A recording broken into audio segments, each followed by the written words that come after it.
Bonjour à tous, bonjour à toutes et à tous.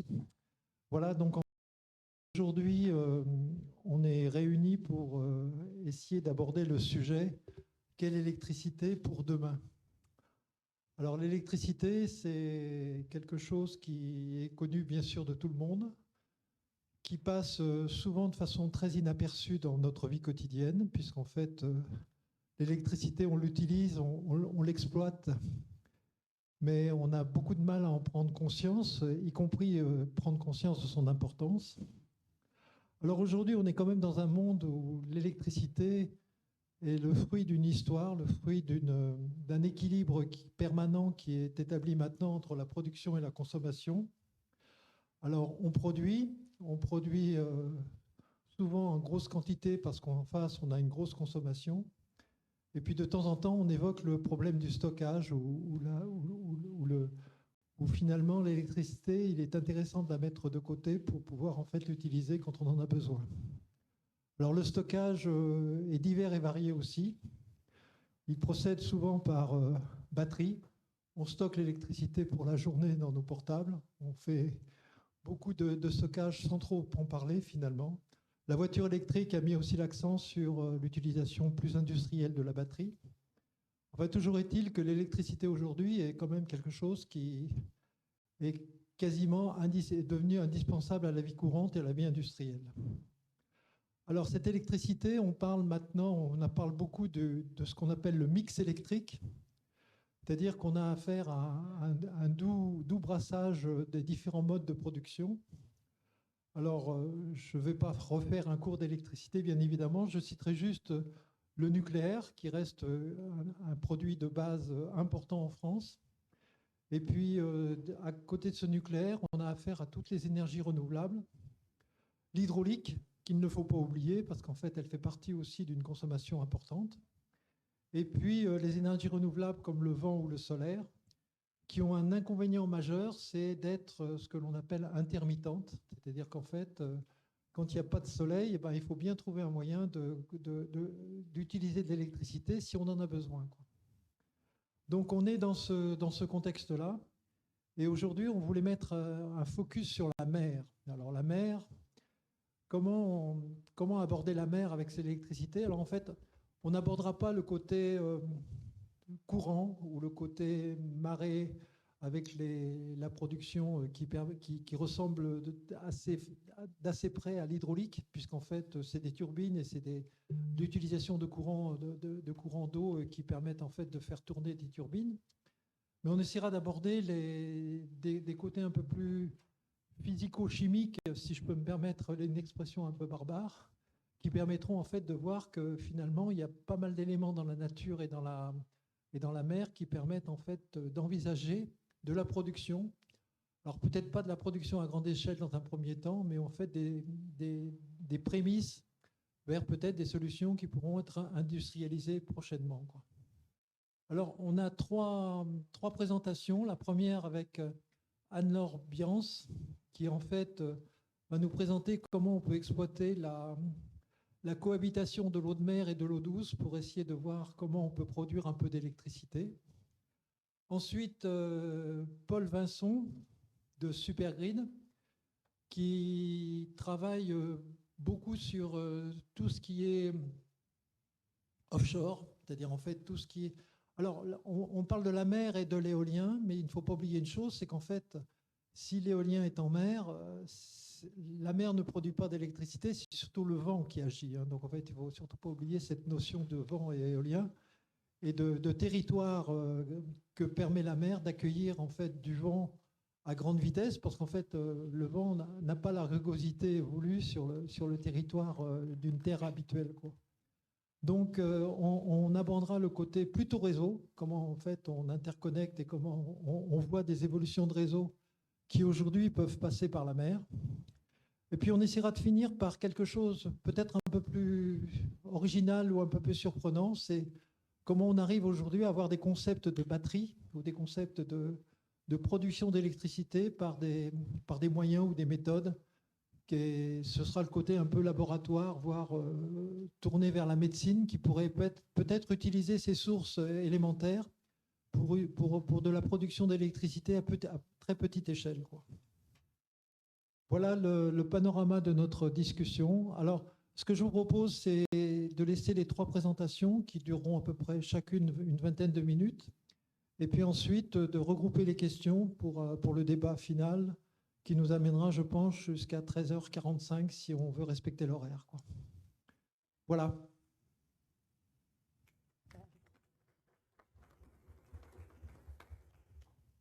Donc, je vais commencer. Donc, je m'appelle Anne Lorbiance, hein, moi je suis chercheur au CNRS, donc je vais vous présenter quelque chose d'assez fondamental. Alors, on voit mes transparents, c'est super. Donc, je ne vais pas à proprement parler de production d'électricité, mais on va plutôt parler de transformation d'énergie. Et l'idée, c'est d'avoir différentes sources d'énergie et puis de la transformer éventuellement en énergie électrique in fine, sachant que le procédé le plus classique, c'est quand même la turbine et c'est le procédé qui marche sans doute le mieux. Alors, le thème, c'était l'océan ou la mer. Donc, moi, je vais vous parler d'énergie osmotique. Et puis, après un petit rappel sur ce que c'est que l'énergie osmotique, je vais vous montrer les solutions qui existent, en tout cas celles dont j'ai connaissance, pour récupérer cette énergie osmotique. Alors, l'énergie osmotique, qu'est-ce que c'est? C'est une énergie de mélange. Donc là, j'ai appelé ça G, cette énergie de mélange. Alors, formellement, ça s'écrit que la variation d'énergie de mélange, quand on mélange 2 espèces, c'est égal à moins la température multipliée par la variation d'un paramètre qu'on appelle l'entropie. Alors, l'entropie, c'est un concept qu'on apprend au lycée, on va dire. Ça a une unité, c'est des joules, donc c'est bien une énergie, c'est des joules par Kelvin. Donc, vous voyez que si vous multipliez ça par une température, vous trouvez bien des joules et bien une énergie. Et ce qu'il faut savoir, c'est qu'il y a un grand principe dans la thermodynamique qui dit que la variation d'entropie est toujours positive. Alors, comment on comprend ça, cette variation d'entropie? Pourquoi c'est une énergie de mélange? On peut le comprendre avec ce petit schéma. Donc ici, j'ai un récipient avec des billes bleues et des billes rouges qui sont bien ordonnées. Et puis, j'enlève la trappe entre ces 2 récipients et puis j'ai un mélange très désordonné. Et donc, il y a une énergie associée à ce mélange. C'est que pour être dans l'état 1, il est dans un état d'énergie plus haut que l'état 2. Ça, si vous avez des enfants ou même pas des enfants, vous voyez très bien que ranger une chambre, ça demande beaucoup d'énergie et la déranger, ça en demande aucune. Donc, il y a vraiment une barrière de potentiel à franchir pour ranger cette chambre et bien ordonner les choses. Et donc ça, les physiciens l'ont quantifié par ce phénomène qu'est l'entropie, et on voit que c'est un phénomène statistique qui dépend du nombre de configurations ou d'états possibles d'assemblage de ces billes rouges et bleues.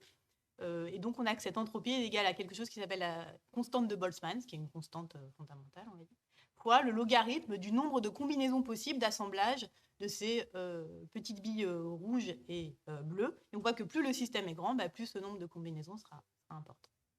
Et donc, nous, on veut récupérer cette énergie de mélange. Et ce qu'on va appeler, c'est l'énergie osmotique. Alors, qu'est-ce que c'est? On utilise une différence en fait de salinité entre de l'eau pure et de l'eau salée. Vous voyez, quand vous mettez du sel dans l'eau, le sel il peut se répartir un tout petit peu partout. Et puis pour enlever le sel, on va avoir besoin d'une énergie pour avoir le sel d'un côté et l'eau de l'autre côté. Et c'est exactement le mélange que je vous ai montré avec les billes rouges et bleues. Alors, on appelle ça l'énergie osmotique, mais d'abord, quelle est la manifestation de cette énergie osmotique? Ça a été d'abord vu comme une pression. D'ailleurs, le mot vient de osmos, osmotique, qui veut dire pousser, push en anglais. J'ai des slides en anglais, je suis vraiment désolée. Et un des premiers à avoir manifesté cette pression osmotique, c'est l'abbé Nollet en 1748. Donc j'ai mis ici une photographie. Dans ses leçons de physique expérimentale, donc il y a beaucoup de choses, surtout j'imagine qu'il doit y avoir des choses au musée Ampère. Je ne sais pas si vous avez des choses avec l'abbé Nollet. Je n'ai pas visité le musée Ampère, malheureusement. Je voulais parler du musée Ampère en conclusion. Ah, alors j'en parle pas.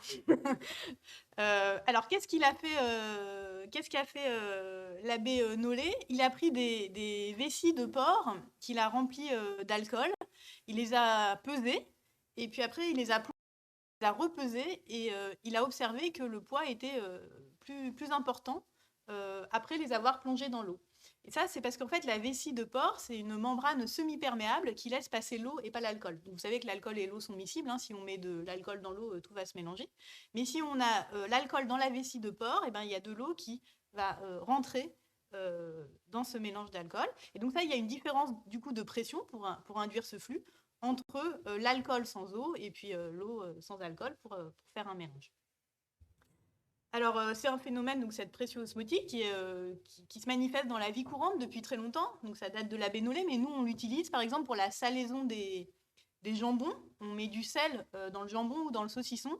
Et ça, c'est pour faire une différence de pression osmotique entre l'extérieur des cellules et l'intérieur des cellules, des bactéries. Et ça permet à l'eau de s'échapper des bactéries à cause du sel, puisqu'elle veut diminuer la concentration en sel à l'extérieur, et tuer les bactéries. C'est aussi quelque chose qu'on utilise avec du sucre pour les confitures. C'est pour ça qu'on n'a pas de bactéries dans les confitures ni dans les jambons. Alors, comment ça marche, en fait, cette pression? Donc là, je vous ai mis un petit schéma. Vous avez une solution, je sais pas si on voit, une solution concentrée, une solution diluée.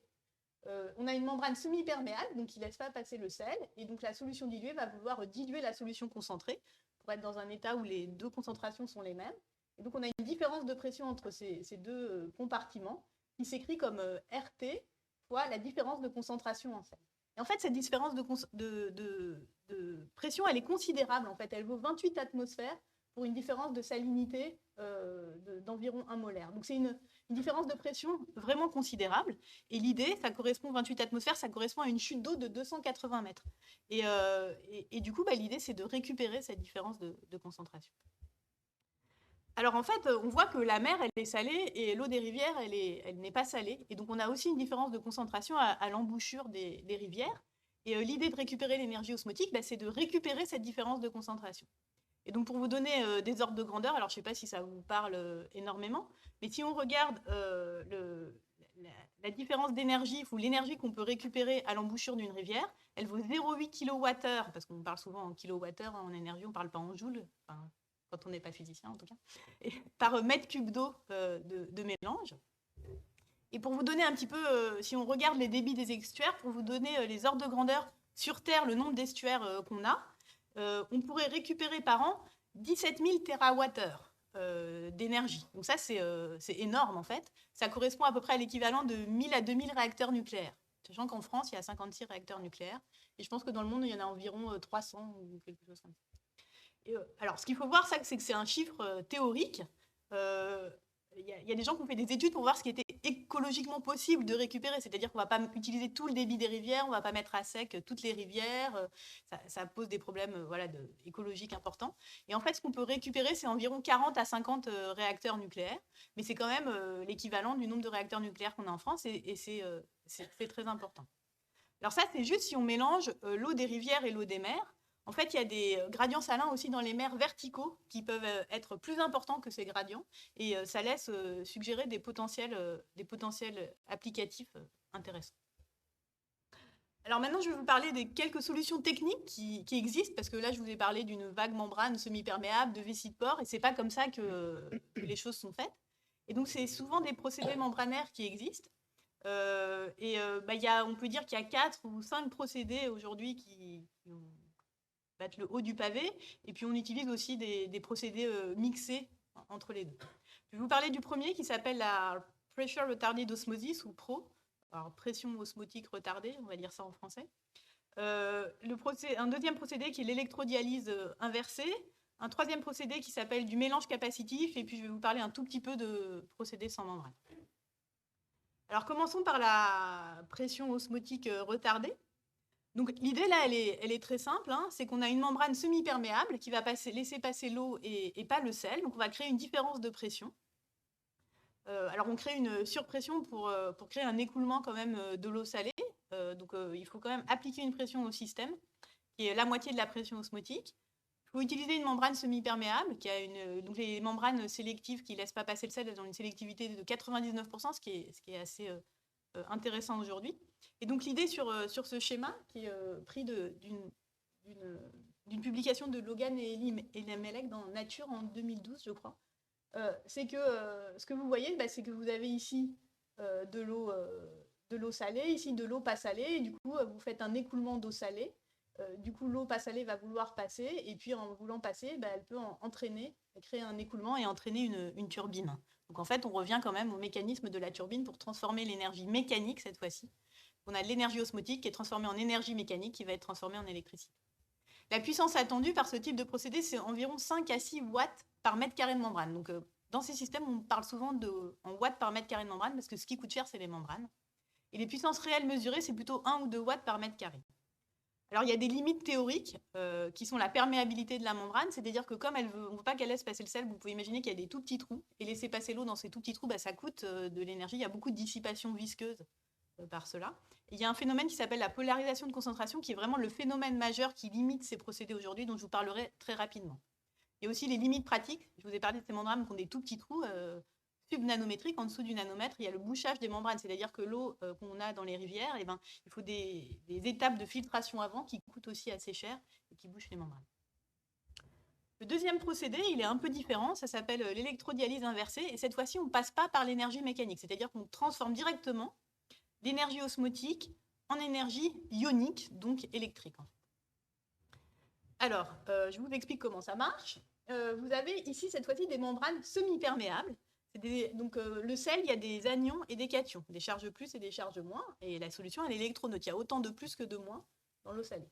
Et là, vous avez des membranes qui sont sélectives au plus, aux cations, et ici, des membranes qui sont sélectives aux anions. Vous pouvez vous mettre de l'eau salée, HC, c'est High Concentration Solution, ici. Et vous avez ici des réservoirs d'eau douce. Et ce qui se passe, c'est que vous avez une différence de concentration, donc de pression osmotique entre ce côté-là et ce côté-là. Donc ça va entraîner un flux, et ça va entraîner ici les cations et ici les anions. Donc on va avoir quelque part une séparation de charges. Donc on va avoir des charges moins qui vont se balader vers la droite, des charges plus qui vont partir vers la gauche, et ainsi on va créer un courant ionique. Alors cette fois-ci, il y a beaucoup d'études aujourd'hui qui sont dans l'optimisation de ce type d'électrode parce que les ions, après, il faut les transformer en électrons. Et ça, c'est un peu de l'électrochimie. C'est un domaine que je ne connais pas du tout. Alors, les puissances attendues pour ce type de système, c'est environ 200 watts par mètre carré. Donc, c'est bien plus que ce qu'on attendait pour la pression osmotique. Mais on trouve 1 à 2 watts par mètre carré. Donc, on est toujours un peu dans les mêmes limites qu'on utilise cette technique ou l'autre. Cette fois-ci, les limites théoriques, c'est plutôt la résistivité de la membrane, c'est-à-dire que comme on fait passer du courant ionique dans ces membranes, on a des pertes par effet Joule, et toujours ce phénomène de polarisation de concentration qui va arriver. Et puis on a toujours le bouchage des membranes qui est un vrai problème.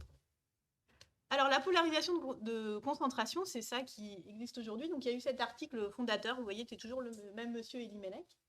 Et le problème, c'est qu'en fait, quand on a des membranes qui sont sélectives, les ions moins, ils ont envie de passer, mais ils s'accumulent, ils ne peuvent pas passer. Ils s'accumulent proche de la membrane. Et les ions plus, ils vont s'accumuler de l'autre côté. Et si on regarde les concentrations salines, en fait, proches des membranes, ici, elles ne sont pas exactement les mêmes que celles du volume, loin. Donc notre différence de concentration appliquée à la membrane, ce n'est pas du tout la même que celle qui est appliquée au réservoir. Donc on a un peu des accumulations d'ions proches des membranes, on va dire ça comme ça.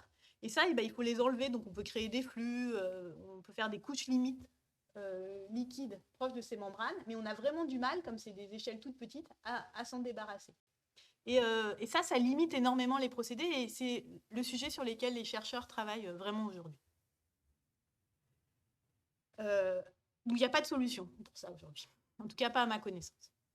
Alors une troisième technique, c'est une technique, on va dire, sans membrane, qui s'appelle le capacitive mixing, qui est le mélange capacitif. Donc là, c'est une autre façon d'utiliser des différences de salinité, mais c'est plutôt sur des phénomènes qui sont, on va dire, on fait des cycles d'eau salée, d'eau pas salée, d'eau salée, d'eau pas salée. Et l'idée, c'est de regarder la réactivité des électrodes à ces différences de concentration, à ces cycles. Donc je ne sais pas si je peux vous expliquer clairement, mais en gros, quand on met de l'eau salée, ça va donner un certain potentiel aux électrodes. On va fermer le circuit pour que ces électrodes se déchargent et créent un courant. Et puis après, on va mettre de l'eau pas salée, ça va changer le potentiel des électrodes, et puis on va refermer le circuit pour récupérer du courant dans l'autre sens. On va faire ce type de cycle, et vous voyez, ce type de cycle, on peut récupérer un travail, et qui va être de l'énergie électrique. Donc voilà comment on récupère ce type de système. Donc là, les puissances sont plus faibles, les puissances obtenues, c'est plutôt 50 milliwatts par mètre carré. On a des électrodes qui sont plus faradiques, mais capacitives, donc qui sont un tout petit peu plus performantes. Les limites théoriques, c'est aussi la résistivité des membranes en fait, proches des électrodes. Et une des limites pratiques, c'est que les cycles sont assez longs. On ne peut pas faire un cycle comme ça, ça va être 0,1 Hz, quoi. Donc on va avoir du mal à récupérer beaucoup d'énergie à cause de ces cycles qui sont très longs. Aujourd'hui, ce que font les chercheurs dans les et les ingénieurs d'ailleurs, c'est qu'ils font un mélange en fait entre ces électrodes capacitives, donc avec ces cycles un petit peu lents, et ils mettent des membranes sélectives de reverse électrodialyse. C'est-à-dire qu'on remplace les électrodes faradiques que je vous ai présentées précédemment par ces électrodes capacitives, on fait des cycles, mais on met quand même des membranes sélectives. Alors, je voulais juste vous donner quelques comparaisons. Le seuil de rentabilité aujourd'hui des membranes de procédés osmotiques, c'est évalué à environ 5 watts par mètre carré. Et alors, on peut parler de watts par mètre carré, on peut faire des comparaisons, par exemple, pour l'éolien, combien c'est de watts par mètre carré. On peut dire qu'une éolienne, c'est 1 mégawatt, il y a 500 mètres entre deux éoliennes, on est à 2,5 watts par mètre carré. On peut en penser ce qu'on veut. Pour le nucléaire, on est à 1000 watts par mètre carré. C'est beaucoup plus rentable. Et puis pour les carburants biosourcés, on est plutôt à 0,5 watts par mètre carré, si on peut parler de watts par mètre carré.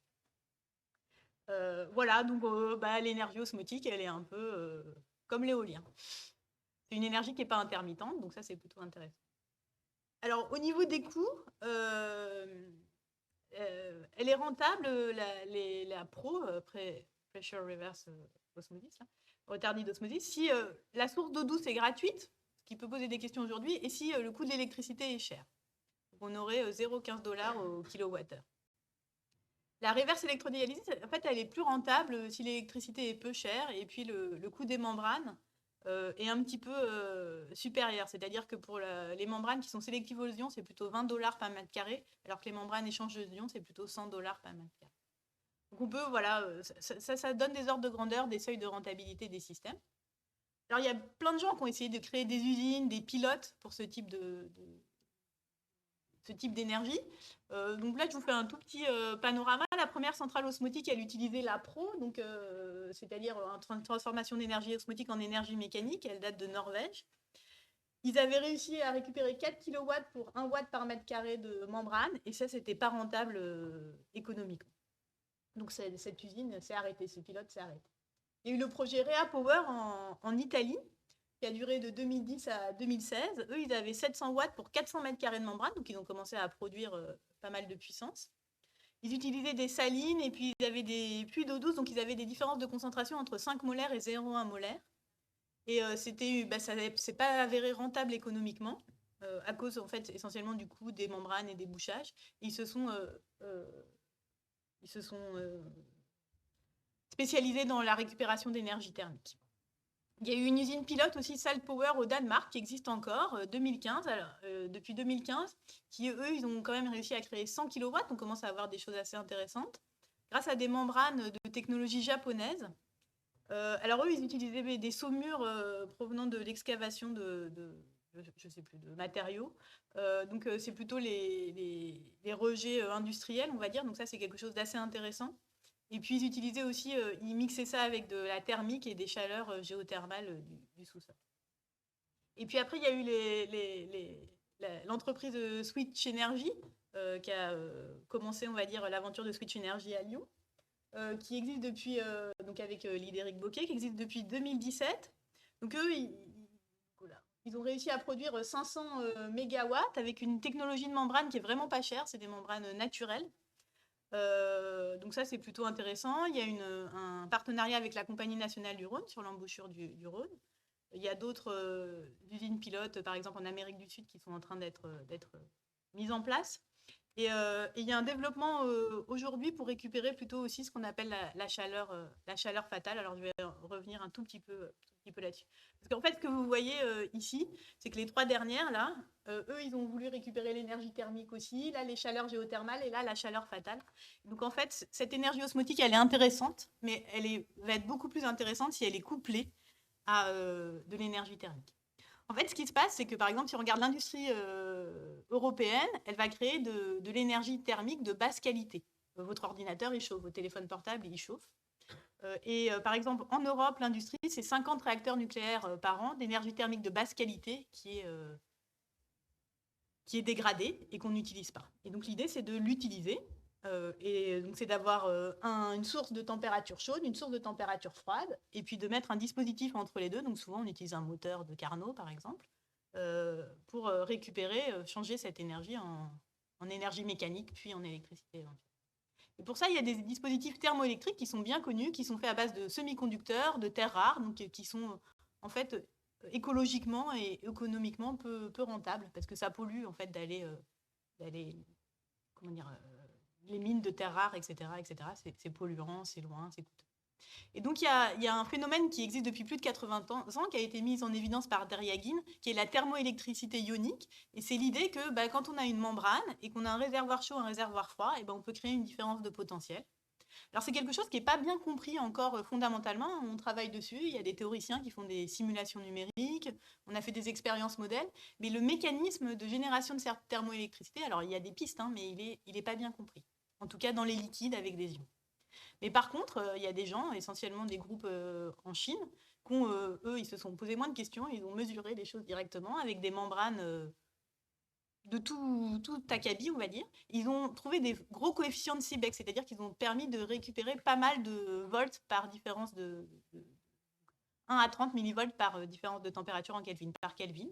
Et donc, en fait, cette technique est assez intéressante. Et après, il y a des gens qui ont combiné les deux, c'est-à-dire la chaleur fatale, mettre des gradients thermiques et puis des gradients de salinité. Et c'est ce qui existe dans la mer, en fait. Il y a des gradients thermiques, il y a des gradients de salinité. Et donc, on peut jouer sur les deux et les optimiser grâce aux membranes adéquates. Voilà, j'ai fini. Et puis, je vous remercie pour votre attention.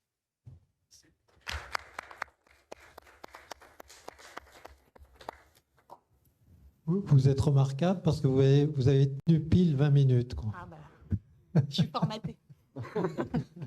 Je passe la parole à Paul Vincent. Donc, on va se retrouver au cœur de la mer, ou tout au moins au centre des masses d'eau pour regarder l'aspect réseau et l'aspect raccordement des éoliens. Enchanté. Ravi de vous avoir tous et toutes aujourd'hui, puis ceux qui sont à distance également. Donc moi, je vais vous parler des réseaux électriques, le rôle que jouent les réseaux électriques aujourd'hui dans la connexion des énergies marines renouvelables ou les énergies renouvelables. ENR, c'est énergie renouvelable. EMR, c'est énergie marine renouvelable. Et on va faire un focus, comme on l'a dit tout à l'heure, sur l'offshore, donc sur le milieu marin. J'ai essayé de vous produire un discours qui fait honneur également à André-Marie Ampère, puisqu'on va célébrer ses 250 ans de naissance l'année prochaine. Et donc, je vais vous parler de réseau électrique, je vais vous parler d'André-Marie Ampère, et je vais vous parler également, c'est un petit peu moins évident, mais de bière, pour illustrer un petit peu quelques principes techniques qui vont vous permettre de comprendre un petit peu comment ces réseaux électriques évoluent et pourquoi. Donc André-Marie Ampère nous a laissé un long héritage. Alors après, on peut débattre quel rôle il a joué parmi les grands savants de l'époque dans la constitution de l'électricité moderne. En tout cas, c'est lui qui a posé des noms sur ce qu'est un courant, ce qu'est une tension aujourd'hui. Donc on lui doit énormément de choses sur la conceptualisation et la première observation de ces phénomènes physiques. Phénomènes physiques qu'on était au début incapable d'exploiter pour les utilisations telles qu'on les connaît aujourd'hui. Par contre, Thomas Edison, très peu de temps finalement après les travaux d'André-Marie Ampère, a mis au point la première centrale de production d'électricité. C'était dans le quartier de Manhattan, dans les années de 1882. Et à l'époque, la difficulté, c'était qu'on était capable de produire de l'électricité. Mais par contre, on devait être capable de faire un réseau électrique et donc de transmettre cette électricité sur des grandes distances. Donc ça, on va voir que ça n'a pas été sans un certain nombre de challenges et de mutations. Donc 1882, et puis on fait un bond dans l'espace et dans le temps, maintenant, pour arriver à une cartographie de ce qu'est le réseau de transport de l'électricité aujourd'hui, juste vu à l'échelle européenne. Donc quand je parle de réseau de transport de l'électricité, je ne parle pas du réseau de distribution qui alimente l'université, la DOA ou votre maison, je parle de l'acheminement des électrons sur des grandes distances, sur des grands niveaux de puissance. Donc là, on voit en fait qu'on est sur un réseau qui est complètement maillé à l'échelle nationale, continentale, européenne, voire même maintenant mondiale. Donc en fait, André-Marie Ampère est à l'origine d'un long héritage et on dit aujourd'hui que le réseau électrique, c'est un des plus gros systèmes qui n'ait jamais été construit par l'homme. Ce système, il n'est pas passif. Aujourd'hui, il continue d'évoluer et c'est ce que je vais essayer de vous expliquer dans une première partie de mon exposé. Et puis ensuite, je vous expliquerai un petit peu, on va revenir à quelques fondements techniques pour vous expliquer quels sont les différents changements de paradigme. Donc on part de cette carte européenne, on va dire, que j'ai représentée de la façon suivante, de façon assez conceptuelle. Sur cette carte, vous allez retrouver la France, l'Europe. Voilà, alors je vais essayer de parler dans le micro, parce que si je montre derrière, ça va être compliqué. Sur cette carte, vous y retrouvez un réseau tel qu'on le connaît aujourd'hui, tel qu'on le connaissait il y a 20-25 ans, c'est-à-dire un réseau plutôt centralisé, basé sur des centrales de production qui sont des de la production carbonée, ça pouvait être des centrales à charbon, à gaz, du nucléaire, et un réseau qui est plutôt centralisé, c'est-à-dire on part de ces grosses centrales et on va innerver le territoire avec un réseau qui est plus ou moins fort et plus ou moins faible. Et bien sûr, plus on se rapproche des côtes, plus on a un réseau qui est faible. Quand on arrive en pointe Finistère, on est sur des réseaux RTE et Enedis qui sont quand même relativement faibles. Un réseau qui, de façon prédominante, existe en courant alternatif. Donc, je pense que le courant alternatif, ça vous parle à tous et à toutes dans la salle. Donc, c'est le courant sinusoïdal qu'on retrouve dans nos prises électriques. Et donc, il faut savoir que le réseau électrique s'est développé en courant alternatif. Donc, ça, c'est le réseau tel qu'on le connaît aujourd'hui.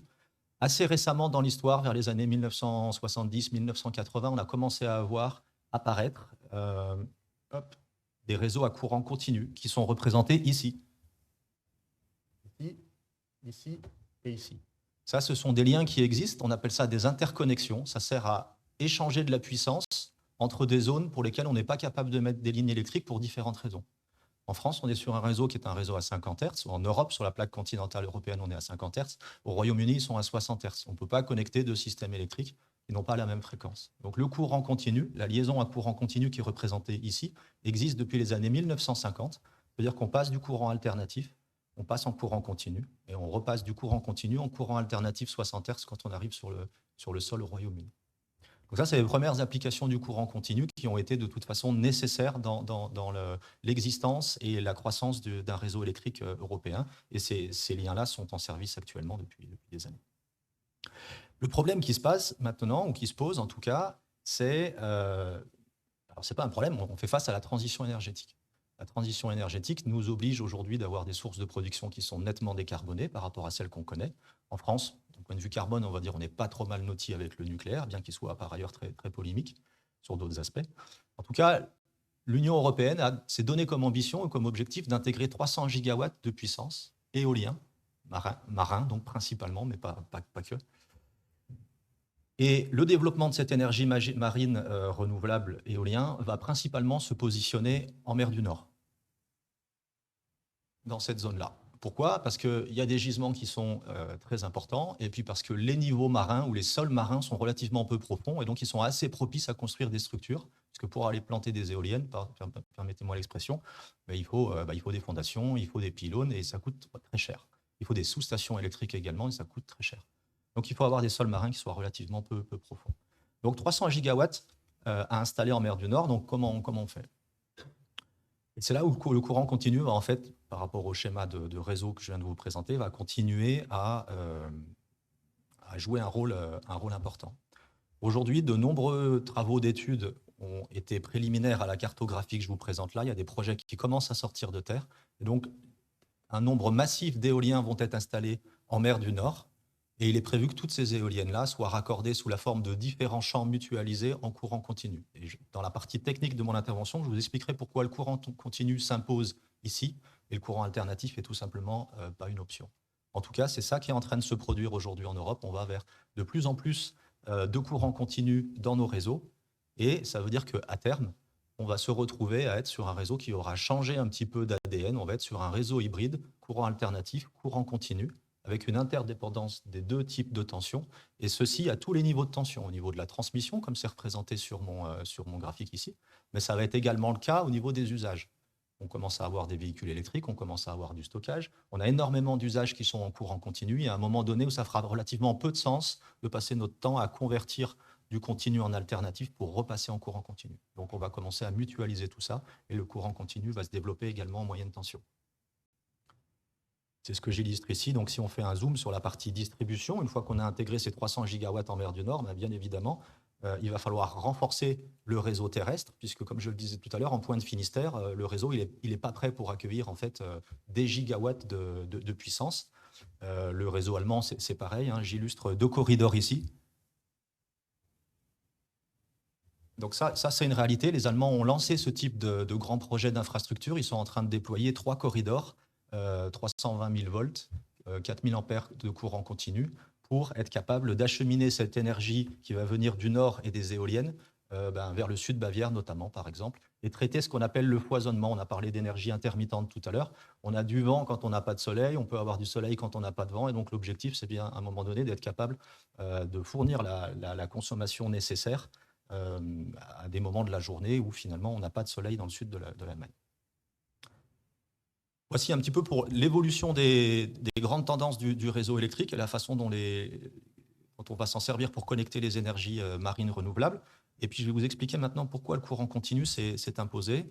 On fait un petit tour en arrière et on revient vers 1880. Donc vous vous rappelez Edison, la première centrale de courant continu. 1880, en fait, ils se sont opposés on va dire deux visions. Donc le démarrage, c'était le courant continu, sauf qu'on avait une grosse problématique pour le courant continu, c'est que pour fabriquer un réseau, il faut être capable de transmettre cette électricité. Transmettre une électricité, ça veut dire forcément vivre avec des pertes. Des pertes, c'est une résistance multipliée par un courant au carré. Si on veut réduire les pertes, il faut réduire le courant. Donc à puissance égale, réduire le courant veut dire augmenter la tension. En courant continu, à l'époque, on ne savait pas. On ne savait pas jouer avec la tension, on n'avait pas de convertisseur de tension. Donc la seule chose qu'on a trouvée à l'époque, selon les lois de l'induction électromagnétique, c'était les machines tournantes, c'était les transformateurs et les machines tournantes pour produire de l'électricité et être capable de monter la tension ou de la baisser. Et ça a sonné le glas un petit moment de la technologie courant continu pour des applications réseau électrique. Et donc c'est le duo, on va dire, Nikola Tesla et puis George Westinghouse qui ont, on va dire, gagné cette première étape de la bataille des courants vers 1880 grâce aux transformateurs et grâce, comme je le montre ici, à la production d'électricité sur des machines tournantes. On en parlait tout à l'heure. Donc une machine tournante, aujourd'hui, le réseau alternatif tourne sur l'inertie des machines tournantes. On a des groupes turbo-alternateurs qui tournent avec une certaine inertie et ils produisent un 50 Hz en Europe, au Royaume-Uni c'est du 60 Hz et ainsi de suite. Et c'est ça qui assure la stabilité du réseau.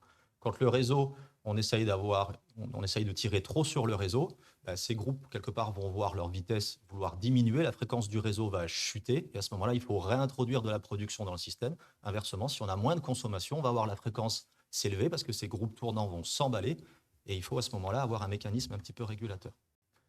Donc ça, c'est ce qu'on connaît jusqu'à relativement peu de temps et puis qu'on exploite. Et puis, alors bien sûr, M. Volta a inventé la pile avant même qu'on parle d'André-Marie Ampère, mais en tout cas, pour des usages de production d'électricité, c'est ça qui s'est imposé.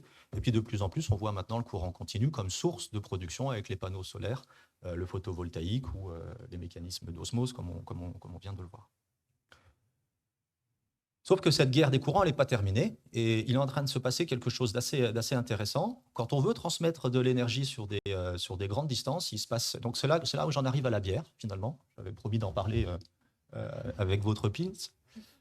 Merci. En courant alternatif, on a plusieurs phénomènes, mais on veut imaginer un câble, un tuyau, dans lequel vous voulez transférer de la bière, tout simplement. Ce tuyau, il peut être plus ou moins rugueux. S'il est très rugueux, c'est le cas du courant alternatif. Un courant alternatif, c'est quelque chose de sinusoïdal. Il faut imaginer que les électrons, ils vont faire des allers-retours, ça frotte. En fait, ça produit, par analogie, on va dire, ça produit de la mousse. Donc la conséquence de ça, c'est qu'au bout de votre tuyau, au-delà d'un certain moment, vous n'avez plus de bière à boire au bout du tuyau, vous n'avez plus que de la mousse. Et ça, c'est gênant. Et si je fais le parallèle avec un radiateur électrique, l'objectif, quand vous transmettez de la puissance, c'est que vous voulez que votre radiateur électrique chauffe, c'est-à-dire qu'il y ait un maximum de puissance active qui arrive à votre radiateur électrique, et non pas de puissance réactive. Donc en courant alternatif, on a tendance, et ça c'est les lignes électriques qui ont tendance à faire ça, on déphase le courant et la tension, et donc on produit du réactif. En courant continu, on n'a pas de variation temporelle de l'intensité par rapport au temps. Donc ce terme-là, qui est une inductance, elle réagit à la variation du courant par unité de temps, un dI sur dt, donc en fait, elle aurait tendance à créer de la mousse, sauf qu'en courant continu, ce terme-là vaut 0, et donc on se retrouve en courant continu à avoir qu'un terme résistif. Donc le courant continu, c'est génial. C'est pour ça que quand vous êtes entre amis autour d'une bonne table et d'une bonne bière, le courant passe mieux qu'en courant alternatif. L'autre avantage, c'est qu'en courant continu, on n'a pas d'effet de peau, pour ceux qui sont un petit peu plus introduits dans les phénomènes d'électromagnétisme, c'est-à-dire que si on investit en tant qu'opérateur de réseau dans un câble de section X, on va pouvoir utiliser cette section X pour transiter le courant. En courant alternatif, ce n'est pas le cas. Le courant a la fâcheuse tendance de vouloir plutôt circuler sur les périphéries. Donc on a des termes de résistance annexes. Donc le courant continu devient très intéressant d'un point de vue théorique.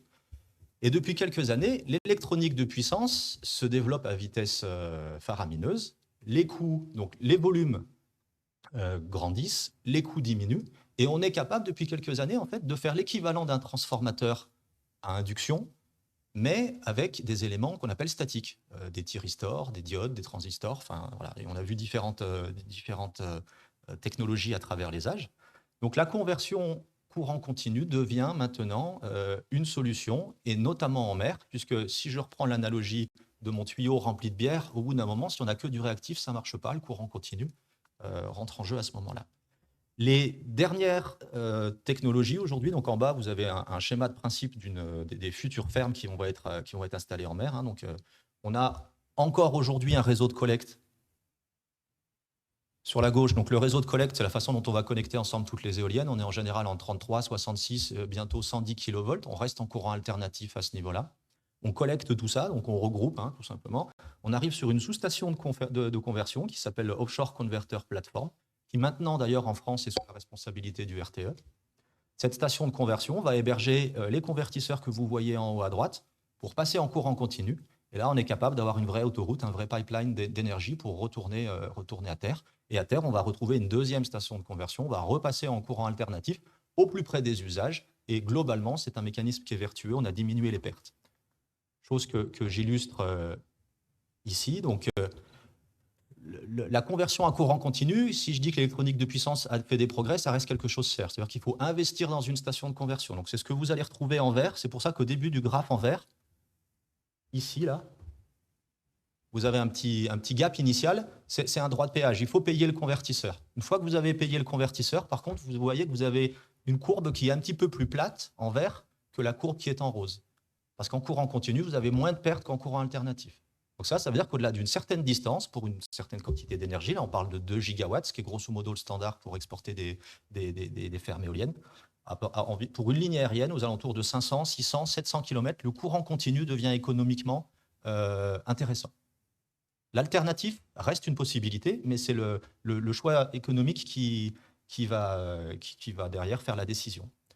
Quand on parle d'intégrer des fermes offshore éoliennes, on a un autre souci, c'est qu'en fait, on ne voit pas de ligne aérienne en mer, ça ne se fait pas, on voit que du câble. Et alors le câble, lui, si je peux prendre ce petit élément-là, hop, voilà. Le câble, en plus de petits éléments inductifs que je vous ai montré tout à l'heure, il a une isolation qui est en plastique. Donc, il a une isolation qui est capacitive ici. Et en fait, il faut imaginer que ça va décupler l'effet fabrication de mousse de ma bière tout à l'heure. Et donc, pour un câble, au-delà de 150 mètres à peu près de câble, on n'a plus que de la mousse à l'extrémité du câble. On n'a plus que du réactif. Le câble va complètement déphaser la tension et le courant, on n'a plus que du réactif. Donc après, on a deux solutions. Soit on met des stations de compensation du réactif, ce qui coûte très cher, nouvelle plateforme, ou alors on passe en courant continu pour ne plus avoir ces problèmes-là. Donc aujourd'hui, c'est pour ça que les fermes éoliennes, ou même les autres EMR, hein, le houlomoteur, ce genre de choses, ou même des centrales photovoltaïques si elles sont installées un petit peu loin, c'est pour ça que le courant continu aujourd'hui truste un petit peu toutes les nouveaux projets qui se développent. Pourquoi? Parce qu'on va devoir aller de plus en plus loin des côtes. J'en arrive à la conclusion. Donc, comment on se connecte sans faire de vagues?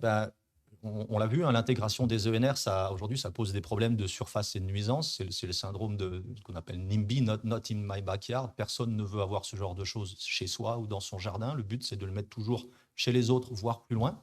Donc, ça veut dire qu'il va falloir aller chercher des gisements plus loin des côtes, voir où on a des stabilités de vent qui sont bien plus intéressantes. On n'a pas de problème d'usage avec la pêche. Donc, il va falloir aller loin. Donc, une solution, c'est bien sûr de les installer dans des zones qui sont non foncières. La distance, une fois qu'on est loin, ça pose le problème de l'efficacité du transport. C'est la raison pour laquelle je vous expliquais que le courant continu, du coup, devient quelque chose de très, très intéressant. Le réseau électrique, comme je l'ai illustré dans la première partie, est en train de changer de morphologie et on va vers un réseau qui va pouvoir coexister courant continu, courant alternatif. Et la grosse difficulté de ça aujourd'hui, c'est comment on gère et comment on opère ce réseau, puisqu'en fait, on n'a pas aujourd'hui la solution à ce type de problématique-là. Il va falloir qu'on mutualise les sources de production. Vous imaginez 300 gigawatts. Je n'ai pas calculé le nombre d'éoliennes que ça fait, mais quand vous arrivez au mois de juillet, au mois d'août sur la plage et que vous mettez votre serviette, en fait, vous n'avez pas envie de mettre votre serviette sur un câble sous-marin. Donc l'idée, c'est quand même de regrouper un petit peu toutes ces fermes éoliennes et d'arriver avec des pipelines, avec des gros liens très puissants, hein, de l'ordre de la dizaine de gigawatts, pourquoi pas, de façon à minimiser les points de raccordement à terre qui, de toute façon, aujourd'hui, posent le problème de l'acceptation publique de façon assez importante à RTE. Voilà, donc l'opérationnalisation, on va dire, la planification de ce réseau et un certain nombre encore de réseaux de verrous techniques restent des enjeux, mais en tout cas, c'est la direction que prend le développement des réseaux électriques. J'en ai fini. Je vous remercie.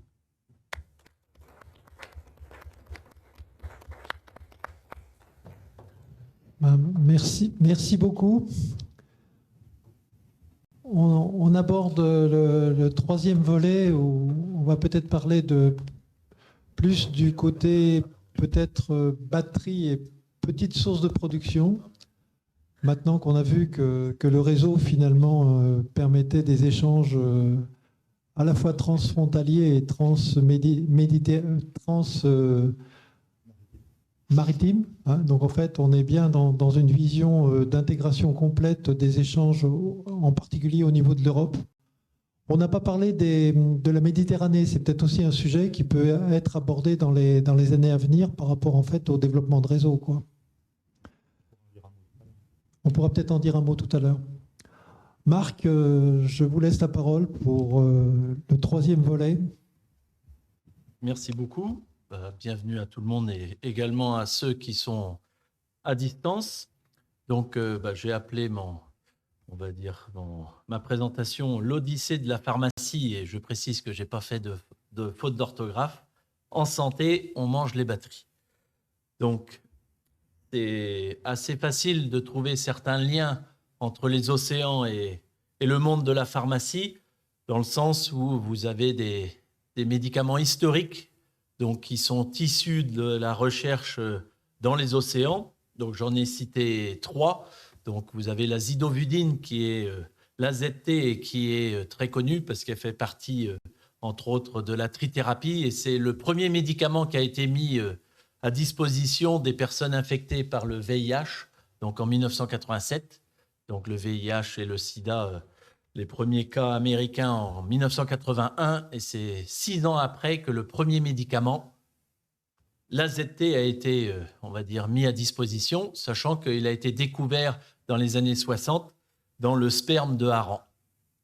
Ensuite, une autre molécule, le ziconotide, donc c'est un oligopeptide, donc connu également pour soigner, c'est un antidouleur et qui est un venin d'un escargot marin. Donc l'escargot utilisant un moyen de défense qu'on a mis à profit pour soigner des tétraplégiques où la morphine ne fait plus assez d'effet. Donc j'en ai mis un troisième, l'éribuline, donc qui provient c'est une structure simplifiée de l'alichondrine B, qui est une substance découverte dans une éponge marine et qui permet de traiter certains cancers du sein, entre autres métastatiques. Donc ça, c'est des exemples de médicaments. Vous avez également dans les produits de santé les fameux dispositifs médicaux. Et là, j'en ai mis un exemple, l'hémoxycarrier, donc qui est un dispositif médical basé sur de l'hémoglobine. Donc tout le monde, on va dire, a dans son sang, qui permet de véhiculer l'oxygène. Sauf celle-ci, c'est une hémoglobine qui a été extraite d'un ver arénicole et qui a des capacités 40 fois supérieures pour fixer l'oxygène. Donc c'est un produit qui est actuellement utilisé donc, pour améliorer la conservation des greffons lorsque une personne va devoir recevoir par exemple un rein. Donc le rein a été prélevé à Lille, et donc entre le moment où il faut le transférer, préparer le patient, etc., on a des produits qui vont améliorer la durée de vie du greffon au-delà de 24 heures. Donc, les océans, en 2017, j'ai trouvé un chiffre. Donc, c'est autour de 29 000 molécules, entre autres des petites molécules actives, donc décrites avec un ratio de 1 molécule sur le marché sur 1000 molécules découvertes. Donc, autour de 30 autorisations sur le marché. Donc, une navigatrice, Maud Fontenoy, donc, avait dit il y a quelques années que la trousse à pharmacie de demain, ce sont les océans, ou c'est les océans. Donc, pour continuer de surfer sur les dispositifs, donc on peut parler des dispositifs médicaux implantables actifs, avec un exemple que tout le monde connaît, le défibrillateur automatique implantable. donc qui est quelque chose qui va être placé, on va dire, in situ, donc chez un patient souffrant par exemple d'arythmie. Et là, on pourrait se poser la question, comment les océans pourraient amener de l'innovation pour améliorer ce système qui est grosso modo construit avec un générateur d'impulsion, un condensateur, une antenne, une sonde de défibrillation, un boîtier en titane, et vous avez un autre élément, la batterie. Et là, pour le coup, il y a moyen de faire quelque chose, sachant que le monde ou le marché mondial des batteries pour dispositifs médicaux implantables, en 2023, c'était le milliard de dollars, et on pense que ce marché va tourner autour de 3 milliards en 2030, donc une augmentation, on va dire, progressive du fait que vous avez énormément de besoins avec les stimulateurs cardiaques, défibrillateurs, neurostimulateurs, implants, endoscope à capsule, on y reviendra, et tout ce qui est système d'administration de médicaments, donc par exemple avec les pancréas artificiels à boucle fermée. Donc tout cela nous fait dire que la batterie peut être quelque chose d'intéressant à essayer d'améliorer. Donc quand on regarde un peu ces modèles d'EDM, on a des batteries au lithium, à l'hydrure nickel-métal. Donc là, on parle de métaux. Qui dit métaux en santé, on va tout de suite un peu tilter sur le mercure, le plomb. Donc ça ne fait pas forcément bon ménage avec la santé. On parle de pollution aussi environnementale. Je vous ai mis un chiffre. Donc 15 milliards de batteries primaires finissent en décharge ou sont incinérées par an dans le monde. Donc 97%, c'est des piles boutons. Donc, c'est énorme. Donc, développer une nouvelle génération de batteries, piles, accumulateurs, donc pour utiliser un peu tous les termes usuels dans ce domaine, ça pourrait être quelque chose de très important. On a besoin d'innovation parce que pouvoir développer des systèmes éco-compatibles, ça peut être très bien. Miniaturiser, forcément, pour utiliser de nouveaux équipements qu'on va introduire dans un corps humain, ça va être super important. Rechargeable avec ou sans fil. Donc, on sait que maintenant, on est une génération où les recharges sans fil, on les souhaite au lieu d'être, on va dire, accrochés à un fil. Donc, l'autonomie de ces systèmes-là sont importants aussi à gérer. L'aspect biodégradable, si votre système se plante dans votre, on va dire, corps humain, peut-être pas besoin d'intervention chirurgicale, le système peut se dégrader en quelques semaines et voire avoir des outils comestibles. Ça, c'est peut-être le rêve en plus pour la France, où on est assez à cheval sur la gastronomie. Ça peut être une bonne piste. Donc, pour un peu exemplifier, donc une première question, comment une sèche peut-elle éviter une panne sèche? Donc, c'est un papier publié en 2013 donc par des Américains qui se sont proposés de développer des électrodes de mélanine d'origine biologique. Et on va voir que l'origine biologique, c'est une origine marine.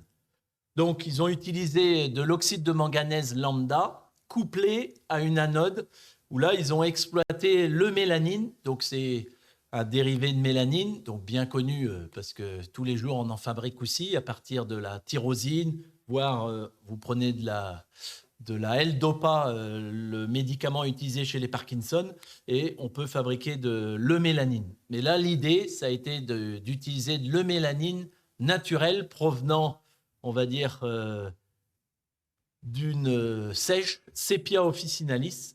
Donc, avec 300 mg, on va dire, de mélanine de cette sèche, on est capable de produire un système qui permettra de disposer autour d'un volt avec une capacité spécifique maximale pour les connaisseurs de 16 mAh par gramme de matière active. Donc, et je vous ai mis la structure, ils ont testé, le chimiste est intervenu, donc à synthétiser de l'eumélanine, on va dire synthétique, à utiliser celle de sèche, et c'est celle de sèche qui est plus performante, donc la naturelle que la chimique. Un autre exemple, Donc là, on pourrait poser la question, que diriez-vous d'une batterie pour votre déjeuner? Bon, certains ont déjà mangé, peut-être que ceux qui n'ont pas mangé ou attendu pour le dessert, il y a une petite option. On va voir ça. Donc là, c'est d'aller utiliser de la quercétine. Donc c'est une petite molécule que vous avez en haut, c'est un flavonoïde qu'on trouve principalement dans le sarrasin, qui est, on va dire, quelque chose qu'on trouvait beaucoup en Bretagne. Donc la Bretagne, les océans, c'est très lié. Le capre, qui a la particularité d'être très riche en quercétine. Mais vous avez besoin d'une anode, et là, on va utiliser de la riboflavine, vitamine B2, et qui peut être extraite du maquereau. Et à partir de là, donc, on va avoir besoin de d'autres éléments, d'où un peu un menu. Donc, on va avoir besoin quand même d'une boisson, d'eau, de charbon actif pour améliorer la conductivité du système, des algues nori, donc ça, vous les connaissez, c'est les algues utilisées pour les sushis. Donc, on les retrouve en Bretagne aussi. La cire d'abeille pour enrober un peu tout ça et donner peut-être un petit goût sympathique. Et pour finir, des feuilles d'or. Donc, ça aussi, très prisé, par exemple, pour les chocolats. Donc, pour le coup, ce système-là a été réalisé. Donc, vous avez au centre, on va dire, le schéma, qui est un peu un schéma millefeuille. Donc, on va dire que c'est votre dessert. Donc, en prenant en compte voilà, le capre qui amène la quercétine, l'amande ou les maquereaux pour la riboflavine, vous avez le charbon actif, un peu d'eau, les algues nori, la cire d'abeille et la feuille d'or pour tout compacter. Donc c'est vrai que si j'avais proposé que l'image, celle-ci, bon, ça ne donne pas forcément tellement envie de la manger. Mais par contre, celle de gauche, là, c'est miniaturisé avec la cire d'abeille, ça peut le faire. Mais on est vraiment dans le prototype. Donc, derrière, quel est l'intérêt d'avaler une batterie? Parce qu'on pourrait se dire, pourquoi faire ce type, on va dire, de recherche? En santé, ça peut être très important d'avoir de nouveaux dispositifs, des dispositifs miniaturisés qui vont permettre d'explorer, de diagnostiquer tout ce que vous connaissez hein, en verbe, surveiller, traiter. Bon, mieux c'est, il vaut mieux prévenir que guérir. Donc c'est vrai que explorer, diagnostiquer peut être intéressant, voire surveiller pour éviter tout problème, tout dérapage. Donc là, j'ai pris aussi 3 exemples. Donc il y a un premier exemple, vous voyez là ce que vous allez avaler. Donc c'est une petite capsule de 25 mm de longueur, donc avec de l'électronique. Donc c'est une petite capsule que vous allez prendre pas pour dormir mais presque, hein, parce que c'est le soir avant de se coucher que vous allez avaler cette capsule. Et pendant la nuit, magique, le système va on va dire, vous explorer, et entre autres votre fréquence cardiaque et votre fréquence respiratoire. Donc, ce système-là a besoin d'énergie et c'est 2 piles à l'oxyde d'argent qui est actuellement utilisé. Mais ça a été validé chez le cochon, puis chez l'homme, et c'est une première mondiale parce que ça permet de mesurer voilà, fréquence respiratoire, fréquence cardiaque à partir de l'estomac humain. Et donc d'éviter d'être bardé de câbles, d'électrodes et de passer une mauvaise nuit. Là, vous dormez très calmement, logiquement. Niveau élevé aussi de concordance, parce que tout ça a été, on va dire, vérifié par rapport à des calculs, on va dire, standards. Donc, ça marche très, très bien. Et ça peut permettre, dans le futur, d'observer, par exemple, les apnées du sommeil. Donc, les apnées du sommeil, vous mettez un casque, des électrodes, etc. Là, vous avalez une toute petite gélule et le lendemain matin, vous avez les résultats. Avec, bien entendu, nécessité de disposer d'une batterie efficace. Un autre exemple, où là, c'est plutôt traiter, ralentir l'obésité. Donc, c'est vrai que vous avez mangé, votre estomac, là, il est vide, mais vous voyez que vous avez, on va dire, une capsule qui est présente. Et celle-ci aussi est un peu plus longue, hein, 30 mm.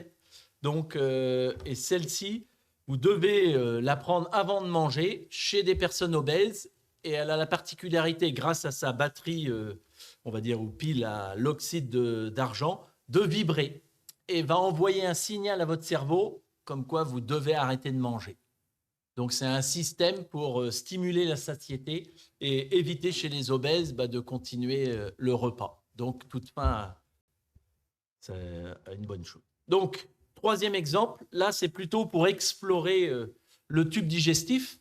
Donc, c'est quelque chose qui est maintenant proposé dans certains CHU, par exemple, bon, je reviens souvent sur la Bretagne, mais à Rennes, c'est proposé, où là, vous allez prendre une capsule donc, qui fait 26 mm de longueur, 11 mm de diamètre, un peu plus de 3 grammes.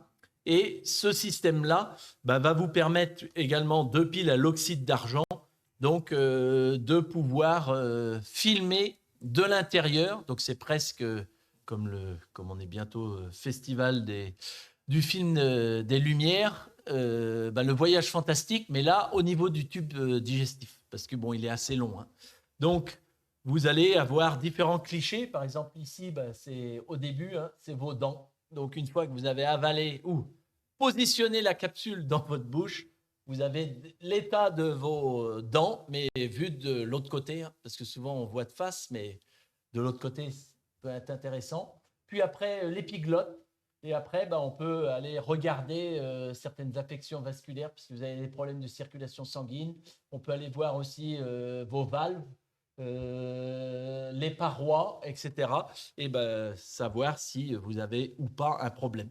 Donc ça, c'est des systèmes, on va dire, qui ont été déjà mis au point de plus de 20 ans, donc qui marchent bien. Mais j'ai retrouvé un autre papier de 2024, assez récent, qui est super intéressant et qui donne beaucoup d'exemples, et entre autres de l'endoscopie par capsule robotisée sans fil, où là, votre système, c'est toujours une capsule, donc, mais qui va être bardée toujours d'informatique, d'imagerie, mais également peut se poser et commencer à sonder, on va dire, vos parois pour aller faire des prélèvements, donc des biopsies. Donc, repérer des zones peut-être un peu pas très belles ou suspicieuses. Et là, derrière, vous faites des prélèvements. Avec des nouvelles générations, où là, on va basculer plutôt sur des concepts, on appelle ça de theranostic, où là, vous allez allier diagnostic et traitement. Parce que là, pour le coup, vous faites un prélèvement, analyse, et là, on peut décider de traiter dans la foulée. Donc, au lieu d'avoir un espace-temps entre l'aspect diagnostic, vous annoncez malheureusement cancer. Qui dit cancer, c'est un peu la course. Et de lancer le traitement, là, on peut faire tout en continu. Donc là aussi, nécessité de trouver et d'avoir des batteries où le côté miniaturisé, le côté durée de vie, autonomie, va être super important.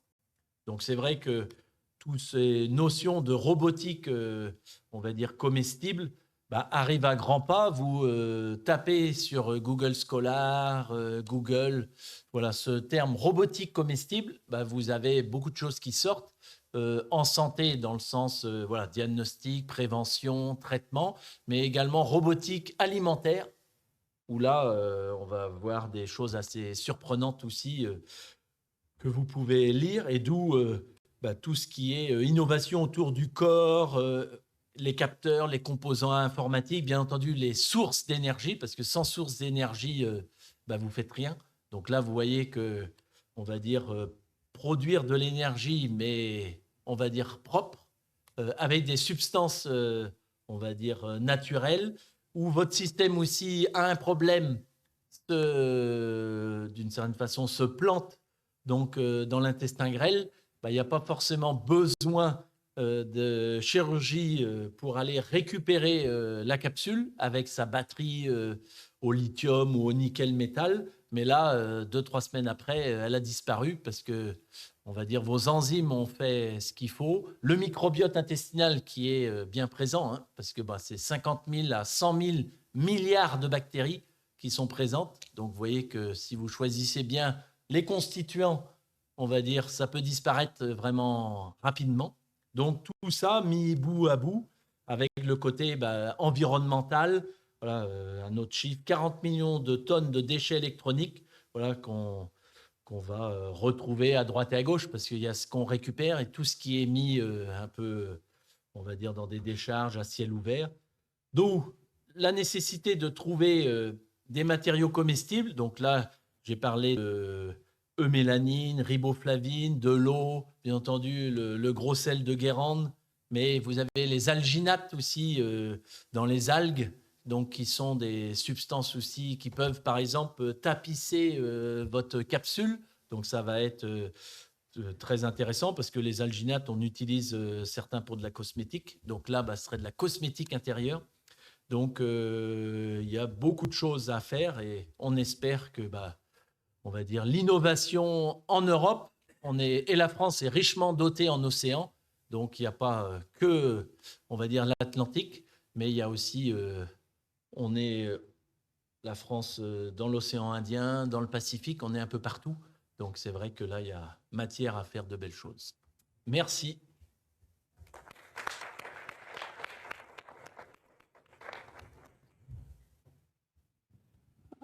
Impressionnant. Et ça nous incite à tout digérer finalement. Voilà. Je sais pas, je pense que le plus... Est-ce qu'on a eu des questions par chat? Pas pour l'instant. Donc je suggère à nos auditeurs à distance de nous transmettre leurs remarques ou éventuellement leurs suggestions, voire les questions. Je vais donner la parole à la salle.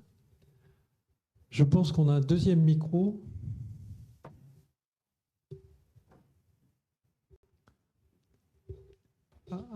Avant que la salle ne se prononce, moi j'avais une question à destination d'Anne-Laure. On a parlé de membranes. Vous n'avez pas trop détaillé la composition de ces membranes. Vous avez parlé de membranes naturelles à un moment. Est-ce que c'est un matériau sensible ou est-ce que c'est pas comme le lithium, c'est des trucs relativement faciles à fabriquer? Alors non, c'est pas des choses faciles à fabriquer, c'est souvent des membranes polymères. Alors je peux pas parler des membranes de Switch Energy parce que je ne connais pas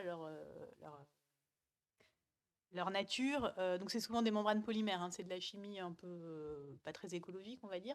Après, il y a des matériaux naturels qui existent. La vessie de porc, par exemple, hein, on a vu que c'était une membrane qui laissait passer qu'un seul type d'ion, quoi. Il y a des membranes naturelles comme ça. Souvent, il y a quand même des membranes à base de cellulose qui sont très prometteuses et qui sont sélectives aux cations, qui laissent passer que les cations et pas les anions parce qu'elles ont des charges moins. Donc ce type de membranes sont peut-être les plus prometteuses aujourd'hui si on veut éviter trop de chimie des polymères. Voilà. Sinon, il y a le Nafion, je ne sais pas si vous avez entendu parler de ce type de membranes qui sont très sélectives aussi. Mais c'est quand même souvent des sulfonates, des polysulfonates, de la chimie des polymères.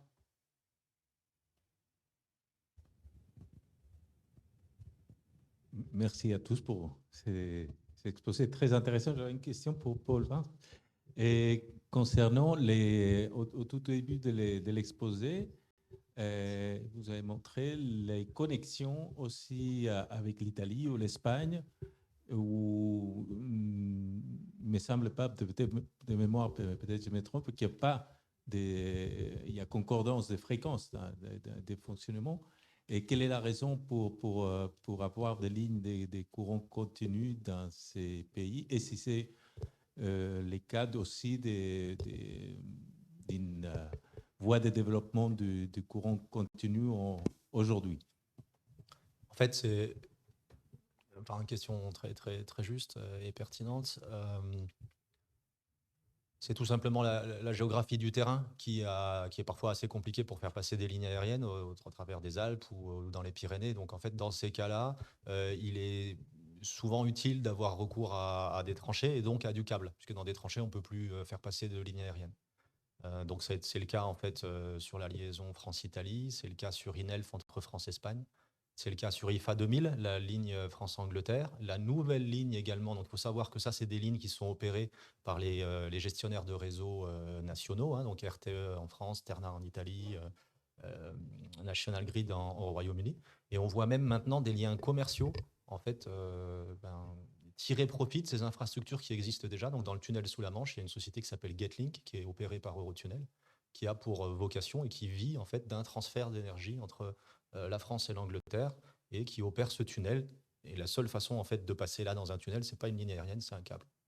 Voilà. Alors Effectivement, en France-Angleterre, il y a la question du 60 Hz. Et puis, entre France et Espagne, il n'y a pas de problème de fréquence, mais c'est la contrainte câble qui fait qu'on passe en courant continu. Non, non, il y a des câbles en courant alternatif. Au-delà d'une certaine distance, par contre, le courant alternatif en fait, devient une grandeur limitante. Il faut passer en courant continu. Je peux apporter un complément à la réponse de Paul.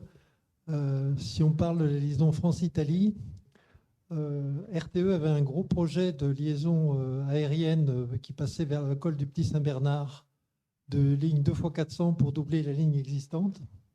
Et à l'époque, en fait, il y avait un ministre de l'Environnement savoyard qui s'était fortement opposé à la ligne. Et il s'appelait Michel Barnier. Je ne sais pas si vous connaissez. Donc, après, il y a eu toute une procédure, il y a eu une tentative de la part de RTE d'essayer de forcer le passage en aérien, puisqu'à l'époque, il n'y avait pas encore de liaison à courant continu intercontinental. Il n'y avait que la liaison France-Angleterre qui existait. Et donc, c'est la solution souterraine qui, en fait, a été retenue.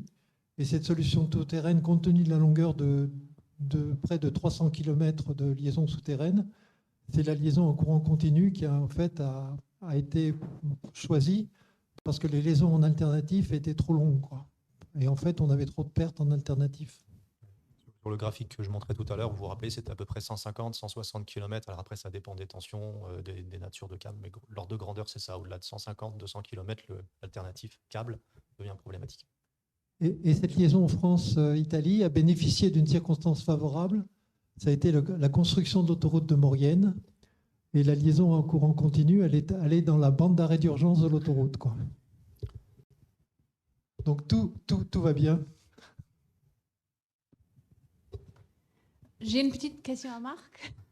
Combien de temps dure cette expérience? Alors, pour le coup, c'est aussi calibré. Donc, ils ont fait des statistiques. Grossièrement, on va dire, si on doit observer tout l'ensemble du tube digestif, c'est 1 heure pour l'estomac. Sauf que certaines personnes gardent la capsule 10 minutes et d'autres 3 heures. Mais en moyenne, c'est 1 heure. Et après, au niveau de l'intestin grêle et le gros côlon, c'est 3 heures. Mais ça peut aller de, on va dire, 2-3 heures jusqu'à, pour certains, 5 heures.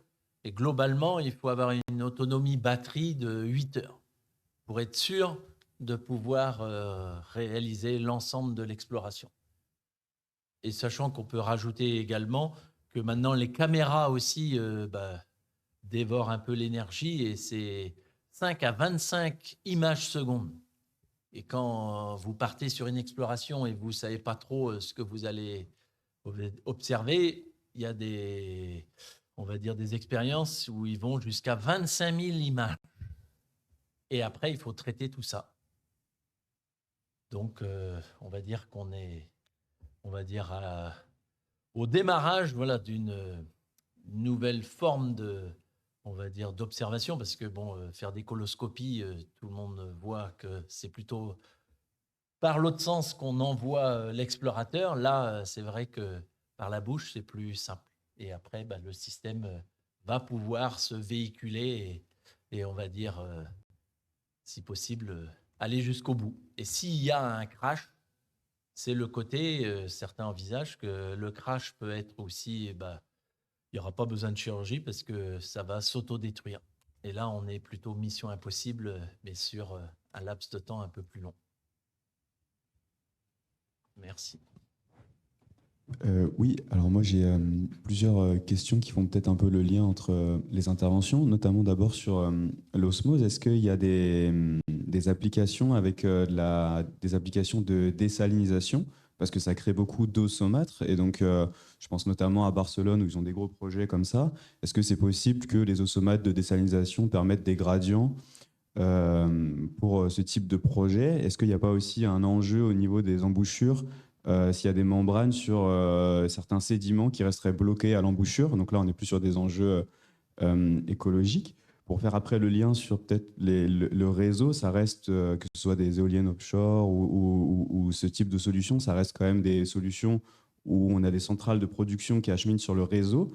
Alors ma question sur le redimensionnement des réseaux pour de l'alternative ou du continu, c'est est-ce qu'aujourd'hui, dans le monde actuel, il y a la quantité de cuivre nécessaire en termes de minéraux pour recréer tous ces linéaires, ou est-ce qu'il n'y a pas un enjeu sur le matériau utilisé, sur ces structures?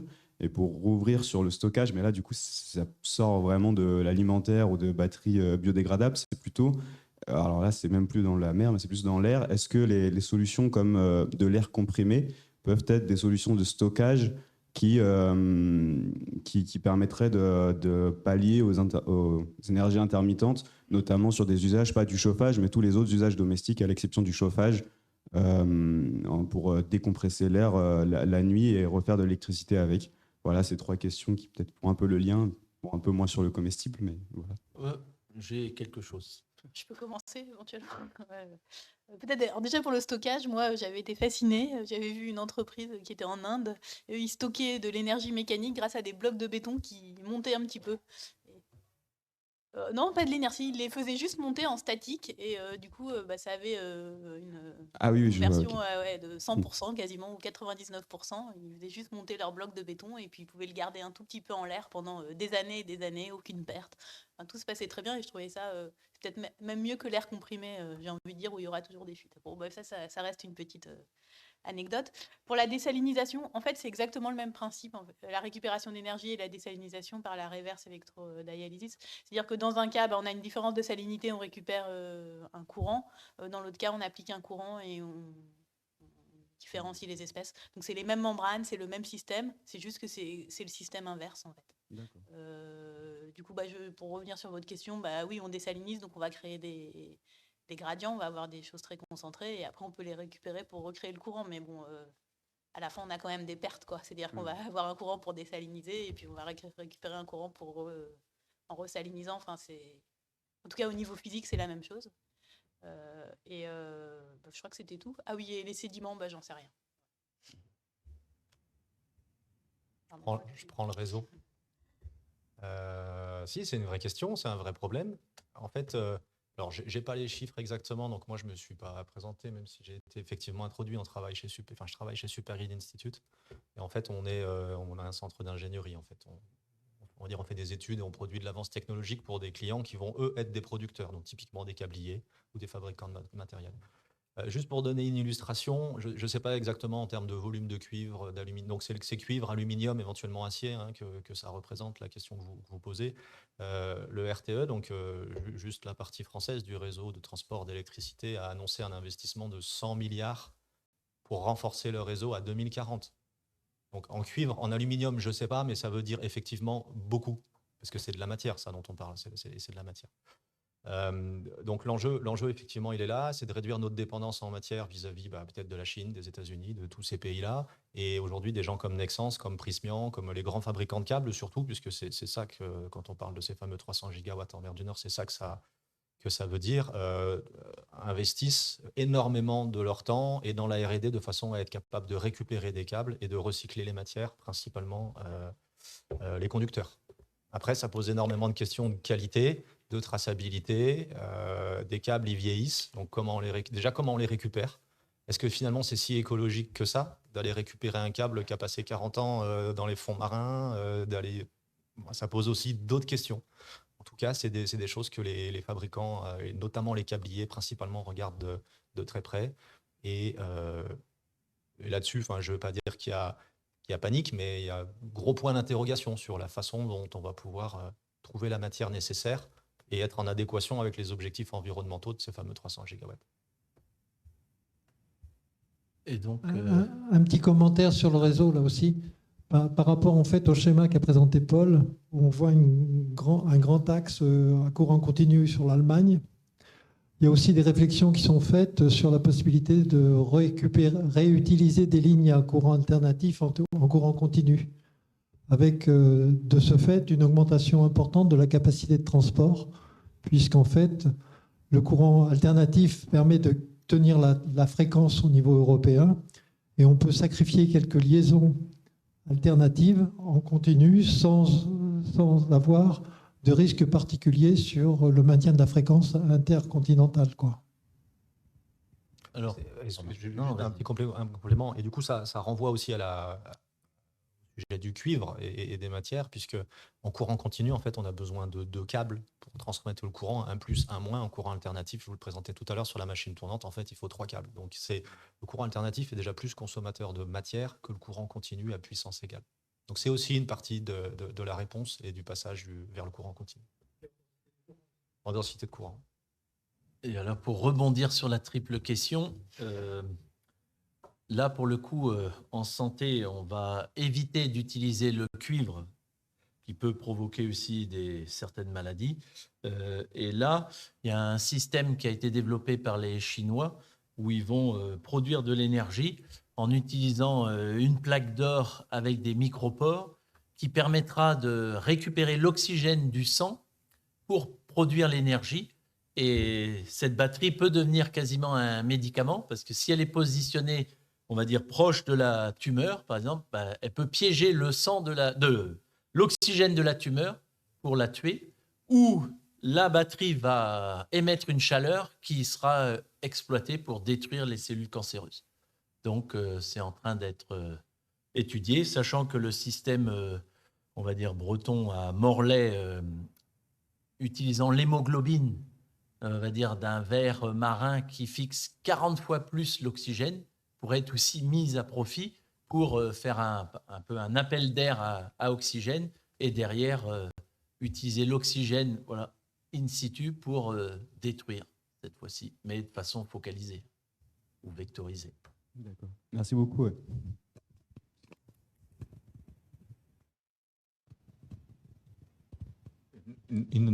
Encore une question pour Marc.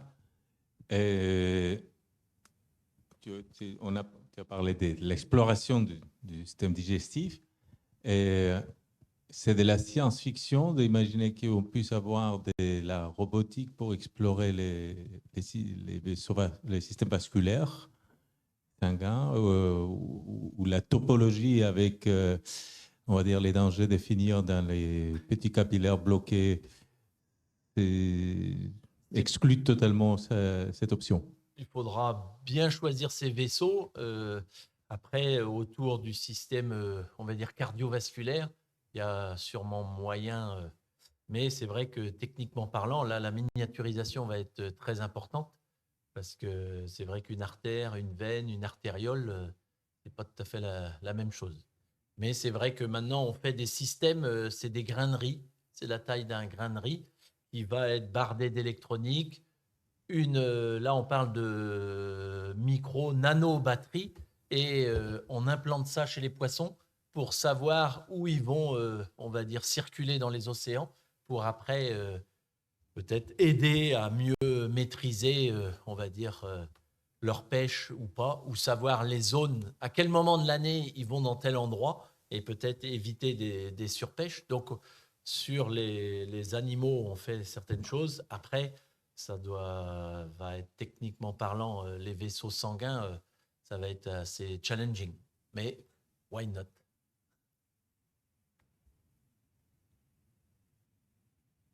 Écoutez, est-ce que je conclus?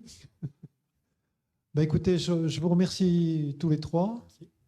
Au nom de la SAMA, Société des Amis d'André-Marie Ampère, de l'université, de la S2E, et puis un grand merci à M. Ampère aussi, à M. André-Marie Ampère, grâce à qui finalement l'électricité a été un peu expliquée. Et puis derrière André-Marie Ampère, en fait, on a eu effectivement une opportunité à commémorer plusieurs événements de sa vie. Le premier événement, ça a été en 2020, la commémoration de l'explication de son expérience à l'Académie des sciences, qui nous a permis de faire plusieurs manifestations au musée Ampère avec quelques expositions et beaucoup d'invitations. Et puis cette année, donc, enfin pas cette année, j'allais dire l'année prochaine, en 2025, et l'exposition que vous pouvez admirer à la bibliothèque universitaire. Et puis cette première journée sert un petit peu d'introduction à cette année 2025 qui va être marquée par des événements. Un premier événement qui devrait avoir lieu au mois de janvier, Donc, on va communiquer prochainement de façon assez large sur les événements qui vont émailler l'année 2025. Et puis, ça c'est le côté événementiel. Et puis, il y a aussi un volet assez important vers les jeunes, avec un concours organisé vers des jeunes, aussi bien au niveau français qu'au niveau européen, pour justement faire en sorte que l'électricité soit valorisée aux yeux de tous, quoi. Voilà, grand merci à tout le monde. Merci de votre présence.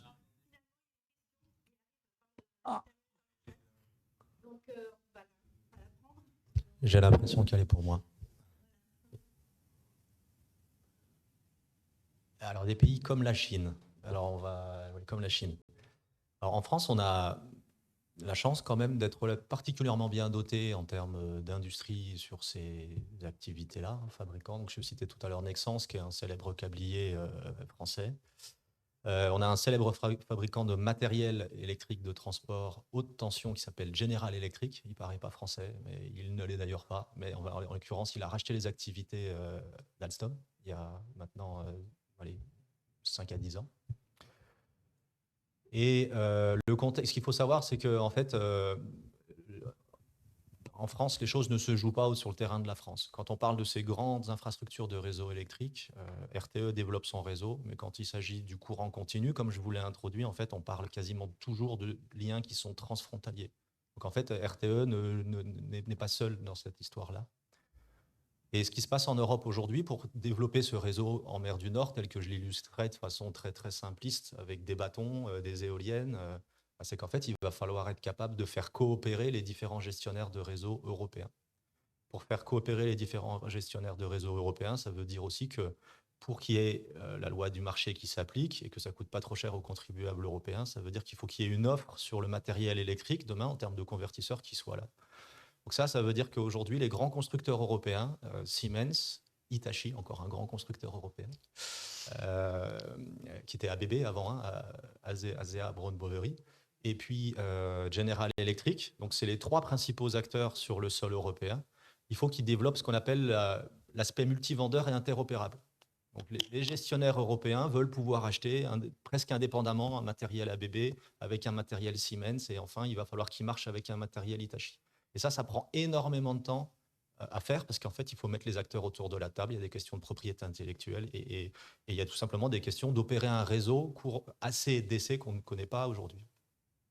Donc ça, c'est ce qui se passe aujourd'hui. Il y a des projets qui existent au niveau européen. Vous pourrez aller voir, il y a un projet qui s'appelle Promotion qui vient d'être terminé. Il y a un autre projet qui s'appelle Interopéra pour interopérabilité des systèmes à l'échelle européenne, qui fait qu'en fait, en France, on est un peu en retard sur ces sujets-là.